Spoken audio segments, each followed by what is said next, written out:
El fantasma del aire de B. Cooper, el único secuestro aéreo sin resolver en la historia de Estados Unidos el 24 de noviembre de 1971, mientras millones de familias estadounidenses se preparaban para celebrar el Día de Acción de Gracias. Un hombre de mediana edad abordó el vuelo 305 de Northwest Orient Airlines en el aeropuerto de Portland, Oregón. No llevaba equipaje llamativo. No mostraba nerviosismo. Se sentó en la fila 18, pidió un bourbon con soda, encendió un cigarrillo y esperó. Para el resto del mundo, era simplemente otro pasajero anónimo en un martes cualquiera. Para la historia, era el inicio del único secuestro aéreo sin resolver en la historia de Estados Unidos. Su nombre era Dan Cooper. La prensa lo llamaría de B. Cooper. Y hasta el día de hoy, nadie sabe quién era realmente.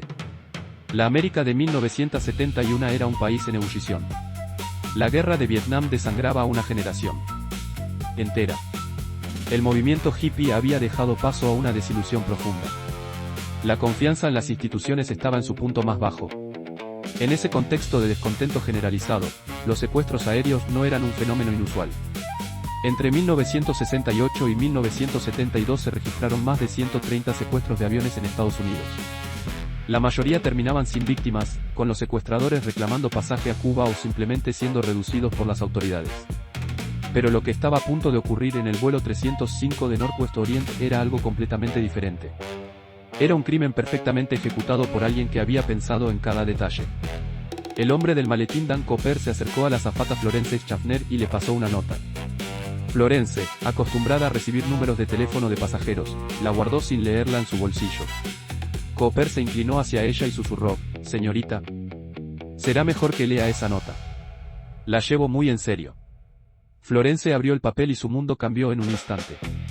La nota afirmaba que Cooper llevaba una bomba en su maletín. Exigía $200.000 en billetes usados, 4 paracaídas y un camión de combustible esperándolo al aterrizar. Si sus demandas no eran satisfechas antes del aterrizaje, haría explotar el avión con todos los pasajeros a bordo. Florence se mantuvo sorprendentemente tranquila.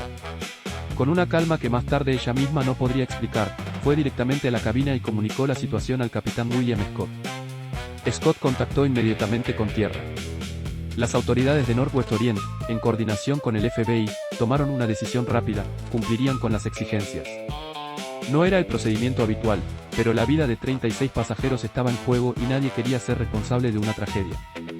En vísperas de Acción de Gracias, el avión aterrizó en Seattle tal como estaba previsto. Mientras los agentes del FBI corrían contra el reloj para reunir el dinero, Cooper permitió que todos los pasajeros desembarcaran. Se quedó a bordo con la tripulación. Fue en ese momento, cuando Florence Schaffner lo miró directamente a los ojos para describírselo más tarde a los investigadores, que ella notó algo peculiar. Cooper no parecía asustado. No sudaba. No temblaba. Tenía los ojos oscuros, usaba un traje negro impecable con corbata y un alfiler plateado. En sus manos, unos guantes negros. Era la imagen de alguien completamente en control de la situación. Alguien que había estado en situaciones de presión antes. El dinero llegó. $200.000 en billetes de 20, todos fotografiados y con los números de serie registrados. Los 4 paracaídas llegaron también, 2 de ellos militares y 2 civiles, exactamente como Cooper había especificado. Lo que los investigadores no sabían en ese momento era que la elección de 4 paracaídas era intencionada. Si Cooper pedía 4, las autoridades no podían saber cuál pensaba usar realmente, lo que les impedía sabotear uno específico. Era el pensamiento de alguien que conocía los protocolos de negociación con rehenes. El salto al vacío con el dinero en su poder y los paracaídas cargados, Cooper dio nuevas instrucciones. El avión debía volar hacia México City con una escala en Reno, Nevada. La velocidad debía mantenerse por debajo de los 150 nudos y la altitud no debía superar los 3.000 metros. Condiciones específicas. Condiciones que solo alguien con conocimientos de aviación podría calcular. A las 7:44 de la noche, mientras el avión sobrevolaba el estado de Washington en medio de una tormenta de lluvia y nieve, algo extraordinario ocurrió. La tripulación sintió una ligera presión en la cabina trasera. Una señal inequívoca: la escalerilla trasera del Boeing 727 había sido bajada. Era el único modelo de avión comercial de la época que permitía abrir la puerta trasera durante el vuelo, un detalle técnico que Cooper conocía perfectamente. El copiloto fue a investigar. La parte trasera del avión estaba vacía. D.B. Cooper había saltado al vacío con $200.000 atados a su cuerpo, en medio de una tormenta, sobre un territorio montañoso y boscoso del noroeste del Pacífico, a una temperatura de menos 18 grados Celsius y con vientos de más de 100 km por hora. Los pilotos no lo vieron saltar. Nadie lo vio saltar. Simplemente, en algún momento entre las 7:44 y las 8:10 de la noche, D.B. Cooper desapareció de la faz de la Tierra. El FBI lanzó una de las mayores operaciones de búsqueda en la historia del noroeste americano. Helicópteros, perros rastreadores, equipos de búsqueda y rescate peinaron durante semanas el territorio entre Portland y Reno. No encontraron nada. Ni el paracaídas. Ni el maletín. Ni una sola huella. Era como si el viento se lo hubiera tragado. La investigación más larga del FBI y el caso Cooper se convirtió en la investigación más larga de la historia del FBI.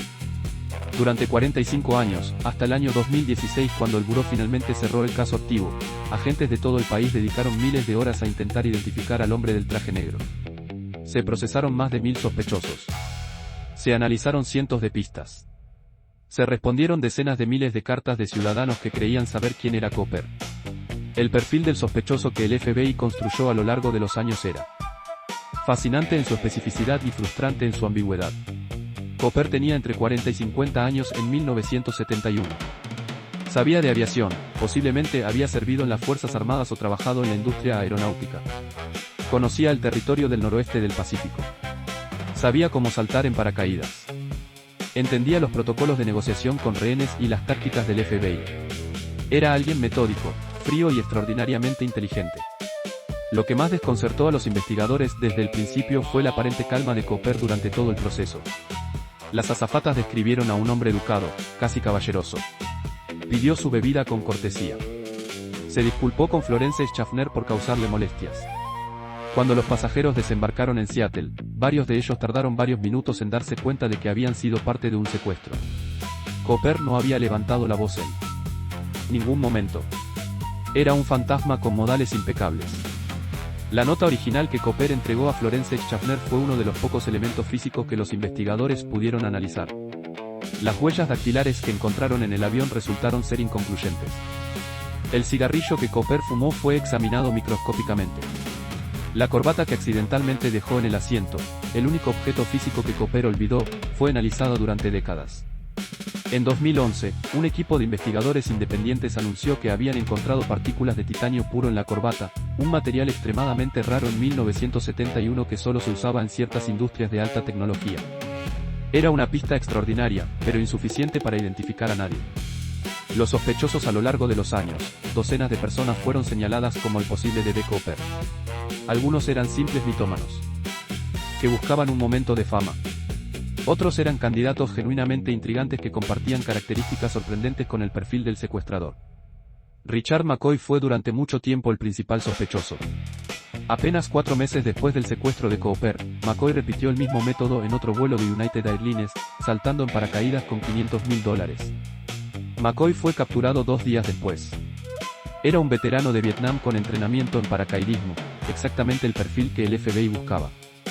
Sin embargo, las azafatas del vuelo 305 vieron una fotografía de McCoy y lo descartaron de inmediato. El hombre que conocieron era mayor y tenía un aspecto diferente. Robert Rackstra fue otro sospechoso recurrente.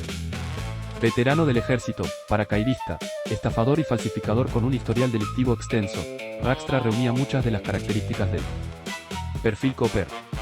En 2016, un equipo de investigadores afirmó haber descifrado un código en las cartas que supuestamente Cooper envió al periódico Los Angeles Times, y ese código señalaba directamente a Rackstra. El FBI investigó la afirmación y la descartó. Rackstra murió en 2019 sin haber sido jamás acusado formalmente del secuestro. L.D. Cooper, presentado por su sobrina Marle Cooper en 2011, fue otro candidato que generó enorme interés mediático. Marle recordaba que su tío había llegado a casa el día después del secuestro cubierto de barro y con heridas que nunca explicó satisfactoriamente. Había servido en las fuerzas especiales durante la Segunda Guerra Mundial y tenía conocimientos de paracaidismo. El FBI analizó el ADN de objetos personales de L.D. Cooper, pero los resultados fueron inconclusos. El caso quedó abierto. El dinero durante años, la ausencia total del dinero fue uno de los mayores misterios del caso. Si Cooper había sobrevivido al salto, ¿por qué nunca gastó los billetes? Los números de serie eran conocidos y cualquier banco habría alertado al FBI inmediatamente si alguien intentaba cambiarlos. Si Cooper había muerto en el Salto, ¿dónde estaba el dinero? La respuesta parcial llegó en febrero de 1980, 9 años después del secuestro, de la manera más inesperada imaginable. Un niño de 8 años llamado Brian Ingram estaba de picnic con su familia a orillas del río Columbia, a unos 50 kilómetros al oeste de donde los expertos creían que Cooper había saltado. Brian encontró 3 paquetes de billetes parcialmente descompuestos enterrados en la arena de la orilla del río. Cuando su padre los examinó, descubrió que los números de serie coincidían con el dinero de Cooper. Era la primera evidencia física concreta del caso. Y también era profundamente desconcertante. Los billetes habían estado en el agua durante años. El modo en que estaban dispuestos, en paquetes separados y parcialmente enterrados, sugería que habían llegado al río de manera natural, arrastrados por la corriente. Pero si Cooper había muerto río arriba y el dinero había sido arrastrado hasta la orilla del Columbia, ¿por qué nunca apareció el cuerpo? ¿Por qué nunca apareció el paracaídas? La aparición del dinero resolvió una pregunta y generó docenas de nuevas interrogantes. El legado de un fantasma de D.B. Cooper se convirtió en algo que va mucho más allá de un criminal. Se convirtió en un mito americano. En la imaginación popular, Cooper representa al hombre común que desafió al sistema y ganó. En los años siguientes al secuestro, aparecieron canciones sobre Cooper, películas, novelas y obras de teatro. Los habitantes del noroeste del Pacífico celebran cada año el D.B. Cooper Day en la pequeña ciudad de Ariel, Washington, donde según algunos testimonios Cooper habría aterrizado. La ciudad convirtió al fantasma del aire en una industria turística. Lo que hace al caso Cooper verdaderamente fascinante no es solo el misterio de su identidad, sino lo que su éxito revela sobre los límites del sistema. Cooper demostró en 1971 que era posible ejecutar un crimen perfectamente planificado contra una de las industrias más vigiladas del mundo y escapar sin dejar rastro. Las autoridades aeronáuticas respondieron al secuestro de Cooper introduciendo los detectores de metal en todos los aeropuertos americanos en 1973. El modelo Boeing 727 fue modificado para que su escalerilla trasera no pudiera abrirse durante el vuelo. Una pieza específica que previene esa apertura se conoce desde entonces en la industria como el alerón Cooper. El FBI cerró formalmente la investigación activa en julio de 2016 después de 45 años, argumentando que los recursos podían emplearse mejor en otros casos. Pero el caso nunca fue archivado definitivamente. Técnicamente, el expediente sigue abierto. Cualquier nueva evidencia podría reactivarlo en cualquier momento. Algunos investigadores creen que Cooper murió en el Salto, víctima de la tormenta, el frío y un territorio imposible.